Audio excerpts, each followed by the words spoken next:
नमस्कार दोस्तों, आप लोग ऑल इंडिया स्टडी में स्वागत है। तो आइए देखते हैं आज जलमंडल, जिसमें महासागर, समुद्र और महासागरीय धाराएं से रिलेटेड क्वेश्चन है। तो आइए हम लोग देखेंगे। प्रश्न नंबर 1 देखने से पहले कुछ इसका मुख्य इम्पोर्टेंट बात को देख लेते हैं। तो देखिए, जलमंडल में 71% जल पृथ्वी की सतह पर है, ठीक ना। पृथ्वी की सतह पर 71% जल है, जिसमें से 97% खारा जल है। जल के हिसाब से 97% खारा जल है, नमक वाला, और 3% जो है पीने योग्य पानी, जिसको मीठा जल बोलते हैं, ठीक ना। आज सबसे बड़ा महासागर प्रशांत महासागर है। पृथ्वी पर गहराई में भी और चौड़ाई लंबाई में भी सबसे बड़ा महासागर प्रशांत महासागर। और गल्फ स्ट्रीम, गर्म धारा है इसमें, ठीक ना। और ज्वार भाटा जो आता है सूर्य और चंद्रमा के सहयोग से, ठीक ना। तो आइए अब देखेंगे हम लोग प्रश्न नंबर 1। प्रश्न नंबर 1 है, पृथ्वी की सतह का लगभग कितना प्रतिशत भाग जल से ढका है, ठीक ना। कह रहा है पृथ्वी की सतह का लगभग कितना प्रतिशत भाग जल से ढका है। तो अभी हम ऊपर ही बताए तो कितना परसेंट है, 71%, ठीक ना। इसका सही आंसर हो जाएगा 71%। पृथ्वी को नीला ग्रह कहा जाता है, ठीक ना, क्योंकि लगभग 71% भाग पर जल होने के कारण इसको हम नीला ग्रह कहते हैं, ठीक। अब प्रश्न नंबर 2 देखेंगे। पृथ्वी पर कुल जल का सबसे अधिक भाग कहाँ पाया जाता है। तो देखिए, जो पृथ्वी पर जो सबसे ज़्यादा जल किस भाग में पाया जाता है, तो यह जो पाया जाता है महासागरों में, सबसे ज़्यादा महासागर में पाया जाता है। जो जल का लगभग 97% भाग क्या है, खारा है, नमक है, ठीक ना। यह जो पाया जाता है महासागरों में ही पाया जाता है, ठीक। अगला क्वेश्चन देखेंगे, प्रश्न नंबर 3। मीठे जल, फ्रेश वाटर का सबसे बड़ा स्रोत क्या है। तो देखिए, जो सब मीठे जल जो पीने वाला पानी है, उसका जो सबसे बड़ा जो स्रोत है हिमनद है, ठीक। ग्लेशियर, हिमनद। देखिए, जो सबसे बड़ा जल भंडारण है मीठे पानी का, वह हिमनद और बर्फ की चादरों में है, ठीक ना। अब देखेंगे प्रश्न नंबर 4। निम्न में सबसे बड़ा महासागर कौन सा है। तो देखिए, जो सबसे बड़ा महासागर है वह प्रशांत महासागर है। क्षेत्रफल और गहराई दोनों में सबसे बड़ा है। तो इसका जो सही जवाब क्या हो जाएगा, प्रशांत महासागर। अब अगला क्वेश्चन देखेंगे, प्रश्न नंबर 5 देखते हैं। महासागरीय धाराएं मुख्य रूप से किस कारण चलती है। तो देखिए, जो ये धाराएं चलती है महासागर में, इसका जो कारण होता है तापमान में अंतर, ठीक ना। गर्म और ठंडे जल के कारण जो तापमान होता है उसी हिसाब से महासागरीय धाराएं चलती है, ठीक ना। अब अगला क्वेश्चन देखेंगे, प्रश्न नंबर 6 देखते हैं। गल्फ स्ट्रीम किस प्रकार की महासागरीय धारा है। तो देखिए, जो गल्फ स्ट्रीम है यह गर्म धारा है, ठीक ना। यह क्या है, गर्म धारा है। यह उत्तरी अटलांटिक को गर्म रखने में क्या करती है, सहायक रखती है। अगला क्वेश्चन देखेंगे, प्रश्न नंबर 7। प्रश्न नंबर 7 है, ठंडी महासागरीय धाराओं का क्या प्रभाव पड़ता है। तो देखिए, जो ठंडी महासागरीय धारा होती है उसका जो मुख्य प्रभाव यह होता है कि इससे क्या होगा कि नमी कम बनेगी, ठीक। जिसके कारण जो तटीय क्षेत्र होते हैं वहाँ पर मरुस्थल विकसित होने का ज़्यादा हो सकता है, ठीक ना। अगला क्वेश्चन देखेंगे, प्रश्न नंबर 8। तो देखिए, इसके हिसाब से इसका जो सही आंसर क्या होगा, मरुस्थल बनते हैं, ठीक। अब प्रश्न नंबर 8 देखेंगे। ज्वार भाटा किस कारण उत्पन्न होते हैं? तो देखिए जो ज्वार भाटा होते हैं यह अभी हम बताए सूर्य और चंद्रमा के सहयोग से मतलब आकर्षण से, ठीक ना। इसका जो सही जवाब हो जाएगा सूर्य और चंद्रमा का आकर्षण। क्या होता है कि जब सूर्य चंद्रमा समीप आते हैं तो चंद्रमा का गुरुत्वाकर्षण के कारण यह होता है, ठीक ना, ज्वार भाटा आता है। प्रश्न नंबर 9 है, किस महासागर को यस आकार का महासागर कहा जाता है? तो देखिए यस आकार का महासागर ये अटलांटिक महासागर को कहा जाता है, ठीक ना। इसका जो सही जवाब है अटलांटिक महासागर। मानचित्र में देखेंगे तो दिखाई देगा यस आकार का, ठीक। दिखा देते हैं आप लोगों को, देखिए यह यस आकार की महासागर की धारा है। देखिए बन रहा है कैसे यस आकार,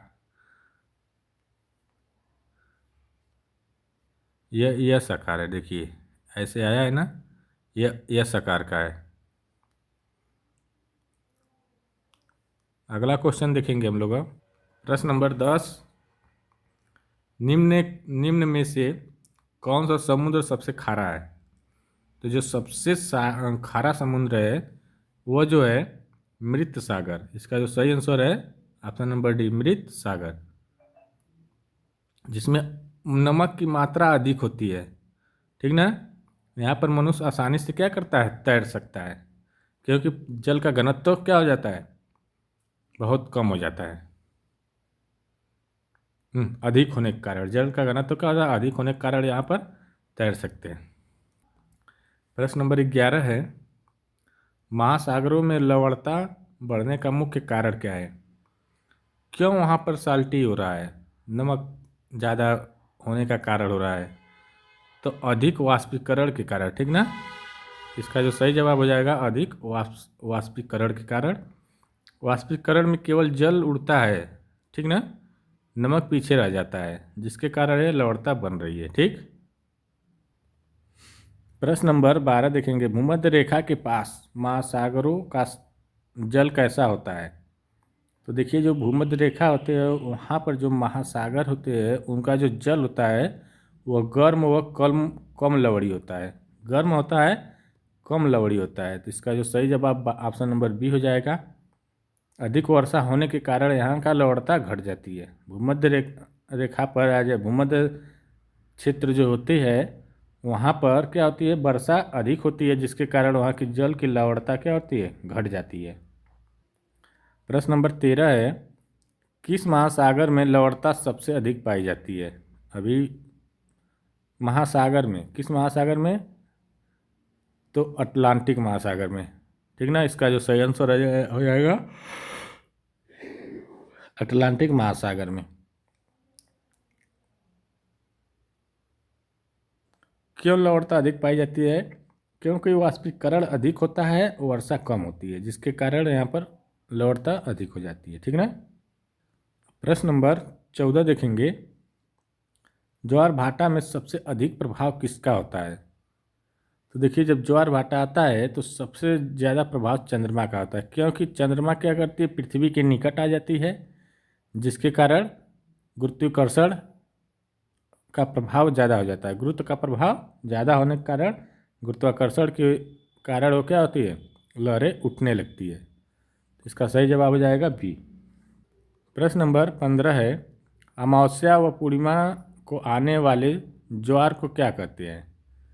देखिए जो अमावस्या को आती है और पूर्णिमा को आती है, ठीक ना,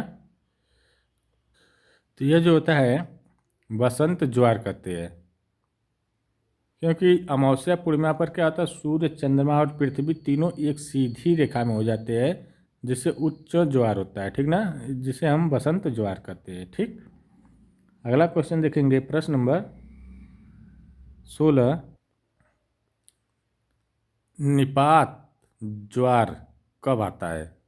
तो देखिए जो निपात ज्वार आता है जब सूर्य और चंद्रमा 90 अंश की डिग्री पर होते हैं, ठीक ना। जब सूर्य और चंद्रमा 90 अंश की डिग्री पर होते हैं, लंबवत होते हैं, तब क्या आता है अपात ज्वार आता है। जो ये ज्वार क्या होता है, कमजोर होता है, ठीक ना। तो इसका सही आंसर क्या हो जाएगा, अर्धचंद्र अमावस्या, मतलब जब आधा चंद्र ग्रहण लगता है तब। प्रश्न नंबर 17 है, ठंडी महासागरीय धाराओं से कौन सी स्थिति उत्पन्न होती है। देखिए, जब ठंडी महासागर की धारा आएगी तो इससे क्या होगा कि जो धारा है वह ठंडी होने के कारण वहाँ की नमी क्या होती है, घट जाती है, जिससे शुष्कता बन जाती है, शुष्कता। ठीक ना। तो इसका जो सही जवाब हो जाएगा मरुस्थलीकरण हो जाएगा, मरुस्थलीकरण उत्पन्न होने लगती है। ठीक। अब प्रश्न नंबर 18 देखेंगे, निम्न में कौन सी गर्म महासागरीय धारा है। तो देखिए, जो गर्म और महासागरीय जो धारा है, जो गर्म है महासागर, वह कुरोशियो धारा। ठीक ना। इसका सही जवाब हो जाएगा कुरोशियो धारा। यह जो है जापान के पास बहने वाली गर्म धारा है। ठीक ना। यह जापान के पास बहती है कुरोशियो धारा। ठीक ना। प्रश्न नंबर 19 है, समुद्र के जल का मुख्य उपयोग किस कार्य में होता है। देखिए, जो समुद्र का मुख्य उपयोग जो होता है मत्स्य पालन में होता है। इसका जो सही जवाब हो जाएगा ऑप्शन नंबर सी, मत्स्य पालन में। समुद्र के जो जल होते हैं उसका मुख्य उपयोग कहाँ होता है, मत्स्य पालन में होता है। ठीक ना। प्रश्न नंबर 20 देखेंगे, महासागरीय धाराएं किस गोलार्ध में दाईं ओर मुड़ती है। कह रहा है किस गोलार्ध में दाहिनी तरफ मुड़ जाती है महासागरीय धाराएं। तो यह मुड़ने का जो कारण होता है कोरियालिस बल के कारण, कोरियालिस बल के कारण। ठीक ना, याद रखना, कोरियालिस बल के कारण उत्तरी गोलार्ध जो होते हैं वो दाईं ओर मुड़ जाती है। उत्तरी गोलार्ध में दाईं ओर और दक्षिणी गोलार्ध में बाईं ओर।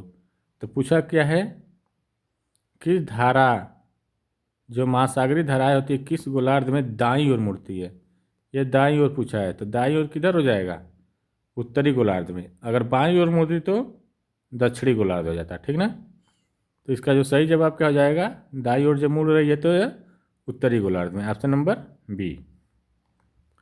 प्रश्न नंबर 21 है, समुद्र जल में औसत लवणता लगभग कितनी होती है। देखिए, जो समुद्र जल की लवणता होती है अधिकतम औसतन मानी गई है 35%। ठीक ना। कहने का मतलब यह है कि 1000 अगर 1 लीटर चाहे 1000 ग्राम जल चाहे 1 लीटर जल में लगभग 35 ग्राम क्या निकलेगा, नमक निकलता है। ठीक ना। अगला क्वेश्चन देखेंगे, प्रश्न नंबर 22 है, किस अक्षांश क्षेत्र में महासागरीय लवणता सर्वाधिक होती है। तो ये देखिए, जो महासागरीय लवणता होती है 20 अंश से 30 अक्षांश में यह होती है। ठीक ना। यहाँ पर वाष्पीकरण क्या होता है, अधिक होने के कारण, वर्षा कम होने के कारण। वाष्पीकरण अधिक होता है लेकिन वर्षा कम होती है। तो इसका जो सही जवाब हो जाएगा ऑप्शन नंबर बी। देखिए, अगर यहाँ पर यह दिया रहता ना अक्षांश न दे करके सिर्फ महासागरीय लवणता सर्वाधिक होती है तो भूमध्य रेखा के पास हो जाती, लेकिन कह रहा है अक्षांश। ठीक ना। जब अक्षांश का दे रहा है तो 20 से 30 अक्षांश पर यह अधिक लवणता होती है महासागरों की। ठीक ना। प्रश्न नंबर 30 है, महासागर की गहराई मापने का यंत्र क्या कहलाता है। तो देखिए, जो महासागरों की जो गहराई मापी जाती है उसको हम बोलते हैं सोनार। ठीक ना। इसका जो सही आंसर हो जाएगा सोनार। सोनार का मतलब होता है साउंड नेविगेशन एंड रैंगिंग, कि जो ध्वनि तरंगों से क्या होती है इसकी गहराई को मापी जाती है। अब अगला क्वेश्चन देखेंगे, प्रश्न नंबर 24, निम्न में कौन सी धारा ठंडी महासागरीय धारा है। तो देखिए, जो सबसे जो ठंडी महासागरीय धारा है यह पेरू हम्बलबोर्ट धारा जो कहती है। ठीक ना। ऑप्शन नंबर डी करेक्ट हो जाएगा। यह जो है दक्षिण अमेरिका के पश्चिमी तट पर बहने वाली ठंडी धारा है। ठीक ना। पेरू हम्बोल्ट जो होता है, जो धारा है, ये कहाँ बहती है? दक्षिण अमेरिका के पश्चिमी तट पर बहने वाली सबसे ठंडी धारा है। ठीक। और गल्फ स्ट्रीम यह गर्म धारा होती है। ठीक ना। प्रश्न नंबर 25 है, किस महासागर में प्रवाल भित्ति सबसे अधिक पाई जाती है? तो देखिए, जो प्रवाल भित्ति है प्रशांत महासागर में सबसे अधिक पाई जाती है। ठीक ना। प्रशांत महासागर में गर्म उथले व जल के कारण बड़ा होता है। देखिए, जो प्रशांत महासागर क्या है, जहाँ गर्म और उथले जल का बड़ा क्षेत्र है, मतलब बार बार क्या हो रहा है, जल ऊपर उठ रहा है, के कारण वहाँ पर प्रवाल भित्ति उपयुक्त होती है। ठीक ना। प्रश्न नंबर 26 है, अपवेलिंग का क्या अर्थ है? तो देखिए, अपवेलिंग जो होता है यह गहरे ठंडे जल का ऊपरा भाग होता है। ठीक ना। जो गहरे ठंडे जल का ऊपर आना ही क्या कहलाता है? अपवेलिंग कहलाता है।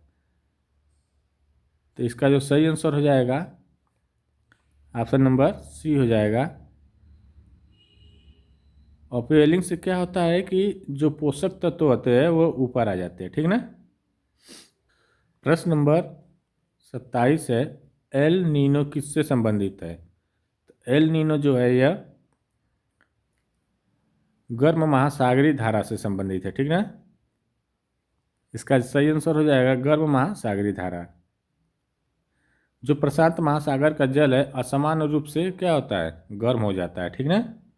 उसे हम क्या बोलते हैं? El Nino. असामान्य रूप से गर्म होना प्रशांत महासागर की जो धाराएं होती है उसी को हम बोलते हैं अल नीनो। प्रश्न नंबर 28 है, अल नीनो का भारत पर क्या प्रभाव पड़ता है? तो देखिए, जब अल नीनो होता है तो इसका मतलब होता है भारत पर जो मानसून होते हैं वो कमज़ोर होंगे। ठीक ना। ऑप्शन नंबर सी हो जाएगा, कमज़ोर होता है। प्रश्न नंबर 29 है, समुद्र के जल का खारापन घटने का प्रमुख कारण क्या है? जब वाष्पीकरण अधिक होगा? नहीं, जब वाष्पीकरण कम होगा। आ- ठीक ना। कम वर्षा, ये भी गलत है, अधिक वर्षा होनी चाहिए। नदियों का जल अधिक। ठीक ना। क्या होगा जब नदियों का जल अधिक जब समुद्र में जाएगा तब खारापन, जो खारापन है वह घटेगा। ठीक ना। प्रश्न नंबर 30 है, महासागरीय धाराएं जलवायु को कैसे प्रभावित करती है? तो देखिए, जो महासागरीय धाराएं होती है वह ताप व वर्षा दोनों को प्रभावित करती है। ठीक ना। तो ऑप्शन नंबर सी हो जाएगा। आइए कुछ इसकी महत्वपूर्ण बातें को समझ लेते हैं जो एग्जाम के लिए बहुत महत्वपूर्ण है। ठीक ना। गर्म धाराएं कब होती है? वर्षा बढ़ाती है। गर्म धाराएं क्या करती है? वर्षा को बढ़ाती है। और गर्म ठंडी धाराएं वर्षा को घटाती है, ध्यान रहे। फिर उसके बाद ठंडी धाराएं क्या करती है? वही वर्षा को घटाती है, शुष्कता बढ़ाती है, शुष्कता। ठीक ना। और महासागरों में जो लवणता की मात्रा है वह लगभग कितनी है? 35%। ठीक ना। 1000 ग्राम जल में 35 ग्राम नमक। अपवेलिंग का मतलब होता है मछली उत्पादन। ठीक ना। अपवेलिंग होगा जहाँ वहाँ मछली का उत्पादन अधिक होगा। अल नीनो का मतलब होता है कमज़ोर मानसून। अल नीनो का मतलब होता है कमज़ोर मानसून। और ठंडी धारा आएगी तो समुद्र में जब ठंडी धाराएं बहती है तो मरुस्थल बनते हैं। ठीक ना। और सोनार से क्या किया जाता है? समुद्र की गहराई को मापा जाता है। आइए प्रश्न नंबर 31 देखते हैं। समुद्री जल में लवणता मापने की इकाई क्या है? अभी हम बताए हैं, किससे नापेंगे? पीपीटी। ठीक ना। पीपीटी परसेंटेज ही नापा जाता है। ठीक ना। पार्ट पर थाउजेंड में मापी जाती है। पीपीटी का फुल फॉर्म होता है पार्ट पर थाउजेंड। ठीक ना। समुद्र की जल की लवणता को हम पीपीटी से नापते हैं। पीपीटी का जो फुल फॉर्म होता है पार्ट पर थाउजेंड। ठीक ना। 1000 ग्राम पर कितनी नमक की मात्रा है उसी के आधार पर नापते हैं। ठीक। प्रश्न नंबर 32 देखेंगे, किस कारण से ध्रुवीय क्षेत्रों में समुद्री जल की लवणता कम होती है? तो जब समुद्री जल की लवणता कम होने का कारण क्या होगा? जब वर्षा अधिक होगी, ठीक ना, हिमनद पिघलेंगे। तो इस हिसाब से क्या होगा? कम वर्षा की बात नहीं, वाष्पीकरण की बात नहीं होगी, और ठंडी धारा से शुष्कता होती है। हिम के पिघलने से, ठीक ना, ग्लेशियर के पिघलने से क्या होगा? लवणता समुद्र की कम होगी। प्रश्न नंबर 33 है, गल्फ स्ट्रीम धारा का मुख्य प्रभाव किस क्षेत्र पर पड़ता है? तो देखिए, जो गल्फ स्ट्रीम जो धारा है इसका जो सबसे ज़्यादा प्रभाव पड़ता है वह पश्चिमी यूरोप में पड़ता है, ठीक ना। तो इसका सही जवाब हो जाएगा पश्चिमी यूरोप। अगला क्वेश्चन देखेंगे, प्रश्न नंबर 34, निम्न में से कौन सा कारक महासागरीय धाराओं को प्रभावित नहीं करता? तो देखिए, जो प्रभावित नहीं करता है ज्वार भाटा, ठीक ना। इसका सही जवाब है ज्वार और भाटा। ताप, इसका जो इस धारा का मुख्य क्या है? ताप, लवणता और कोरियालिस बल से चलती है, ठीक ना। अब प्रश्न नंबर 35 देखेंगे, डेड सी में अत्यधिक खारे होने का मुख्य कारण क्या है? मृत सागर में अत्यधिक खारा पानी होने का कारण क्या है पूछ रहा है, ठीक ना। तो वहाँ पर क्या होती है? अत्यधिक वाष्पीकरण होने के कारण नमक बच जाता है, पानी उड़ जाता है, जिसके कारण वह अत्यधिक पानी क्या हो गया है? खारा हो गया है, ठीक ना। प्रश्न नंबर 36 है, समुद्री जल का तापमान किस दिशा में घटता जाता है? तो देखिए, जो तापमान जो घटता है भूमध्य ध्रुव नहीं, हाँ, भूमध्य सागर, भूमध्य से ध्रुव की ओर, ठीक ना। ये किधर घटता है? भूमध्य से ध्रुव की ओर। ऑप्शन नंबर ए, क्योंकि भूमध्य क्षेत्र में सबसे गर्म होता है और ध्रुवीय क्षेत्र में सबसे ठंडा होता है। प्रश्न नंबर 27 है, अपवेलिंग क्षेत्र किस कारण से अत्यधिक मछली उत्पादन के लिए प्रसिद्ध होते हैं? देखिए, वहाँ पर क्या होता है? अपवेलिंग जब होती है, अभी हम बताएं, जब अपवेलिंग होगी तो जो समुद्र के नीचे पोषक तत्व होंगे वो ऊपर आएंगे, तो उससे मछलियाँ खाएंगी, तो जिससे क्या होगा? मछली उत्पादन अधिक होगा, ठीक ना। तो इसका जो सही जवाब ऑप्शन नंबर सी हो जाएगा, पोषक तत्व की अधिकता होने के कारण। प्रश्न नंबर 38 देखेंगे, एल नीनो के विपरीत स्थिति को क्या कहते हैं? तो देखिए, एल नीनो की विपरीत स्थिति को हम ला नीनो कहते हैं, ठीक ना। ऑप्शन नंबर बी हो जाएगा। प्रशांत महासागर का जल सामान्य से अधिक ठंडा हो जाना क्या कहलाता है? ला नीनो कहलाता है, ठीक ना। प्रश्न नंबर 39 है, भारत के पश्चिमी तट पर अधिक वर्षा का एक कारण क्या होता है? तो देखिए, जो पश्चिमी तट पर जब अधिक वर्षा होती है इसका सबसे बड़ा कारण होता है पश्चिमी घाट, ठीक ना। ऑप्शन नंबर बी, क्योंकि अरब सागर से आने वाली जो नमी वाली धाराएं होती है वो पश्चिमी घाट से टकराकर वर्षा कराती है, ठीक ना। प्रश्न नंबर 40 देखते हैं, महासागर पृथ्वी की जलवायु को नियंत्रित करते हैं क्योंकि इसमें ऊष्मा संचित करते हैं। वे क्या करते हैं? ऊष्मा को संचित कर लेते हैं। आइए आज हम समझते हैं कुछ महत्वपूर्ण और बिंदु। देखिए, जो महासागर है ऊष्मा को धीरे धीरे छोड़ता है, जिससे क्या होता है? तापमान संतुलित रहता है, ठीक ना। तो क्या होता है? महासागर क्या करता है? ऊष्मा को धीरे धीरे छोड़ता है, जिससे क्या होता है कि तापमान संतुलित रहता है। और सालिनिटी, साल्टी जिसको बोलते हैं, ठीक ना, सालिनिटी, तो इसका मतलब होता है डेड सी, मतलब मृत सागर। यह होने का कारण जो है अधिक वाष्पीकरण होने के कारण यह मृत सागर बन रहा है, जिससे लवणता वहाँ पर अधिक हो जाती है। अपवेलिंग का मतलब होता है मछली क्षेत्र, जहाँ पर मछली का उत्पादन अधिक होता है, ठीक ना। मछली का उत्पादन मतलब वहाँ पर पोषक तत्व तो क्या होते हैं, ऊपर उठने लगते हैं, जिससे मछलियाँ खाती है और उनका उत्पादन अधिक होता है। और एल नीनो का विपरीत क्या होता है? एल नीनो का विपरीत जो होगा ला नीनो। महासागर क्या होता है? क्लाइमेट रेगुलेटर होता है, ठीक ना। महासागर जो है क्लाइमेट रेगुलेटर के रूप में कार्य करता है। और देखते हैं, अधिक वाष्पीकरण जब होगा तो क्या होगा? लवणता अधिक होगी। जब वाष्पीकरण अधिक होगा तो लवणता अधिक होगी, क्योंकि जो पानी होगा वो उड़ जाएगा और नमक नीचे ही रह जाएगा। स्प्रिंग टाइड का मतलब होता है अमावस्या या पूर्णिमा के दिन, ठीक ना, ये होता है। और निप टाइड का मतलब होता है अर्धचंद्र। गर्म धारा वर्षा में सहायता करती है। गर्म धारा क्या करती है? वर्षा में सहायता करती है। और ठंडी धारा मरुस्थल बनाती है, ठीक ना। तो देखिए यहीं पर वीडियो समाप्त करते हैं। वीडियो अच्छी लगे चैनल को लाइक शेयर सब्सक्राइब जरूर करिए। अब मिलते हैं अगले वीडियो, तब तक के लिए नमस्कार, धन्यवाद।